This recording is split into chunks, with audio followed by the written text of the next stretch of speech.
भान सैदाबाद में high school जी ज़मीन ते मुबैना कब्ज़े खिलाफ़ एसयूपी जे सॾ ते एहतिजाजी रैली कढी वई। एसयूपी जीए सिंध मुआद ऐं पीटीआई समेत समाजी अॻवाननि गुलाम शबीर बुरडे, अली असगर शाहाणी, अयाज सोलंकी, अली रज़ा चन्ना, मीर शाहाणी, अमजद अली ऐं ॿियनि जी अॻवानी में रैली निकिती, जंहिं दौरान इंतज़ामिया खिलाफ़ नारेबाज़ी कई वई। उन मौक़े ते एहतिजाज कंदड़ अॻवाननि चयो त बासरनि स्कूल जी ज़मीन ते कब्ज़ो कयो आहे, जंहिंजी हू सख़्त लफ़्ज़नि में मज़म्मत कनि था। इन डुप्लीकेट खाते जे करे 1987 में हिन जो इहो खातो डीसी जेको आहे उन टेम जे म्यूटेशन ऑर्डर पंहिंजी कैबिनेट विहारे ऐं रद्द कयो।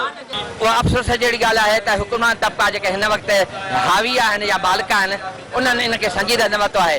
उसूली तौर ते हिते कॉलेज जी बिल्डिंग ठाहिणी आहे, कॉलेज जेका हीअं बिल्डिंग ठाही वई आहे स्कूल ते कब्ज़ो करे अंदरि ठाही वई आहे। ग्रामीण वज़ीर आज़म इमरान ख़ान खे सिंध सरकार जी बदमाशी ख़त्म कई वञे, उन स्कूल कब्ज़ा मां खे भॼायो वञे।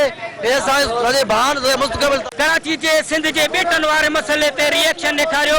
इहे ई असां सॼी सिंध में ट्यूटर ट्रेन खामींदे एहतिजाज कंदासीं ऐं जेका फलाही तौर स्कूल खे ज़मीन ॾिनल आहे उन जे बचाव लाइ पंहिंजा सिर बि कुर्बान कंदासीं। एहतिजाज कंदड़नि ज़िले इंतज़ामिया समेत आला अख़्तियारनि खां मुतालबो कयो त मामले जो नोटिस वठी स्कूल जी ज़मीन तां कब्ज़ो ख़त्म करायो वञे। ॿी सूरत में एहतिजाज जो दाइरो वधायो वेंदो। अकरम मेमण, सिंध टीवी न्यूज़, भान सैदाबाद।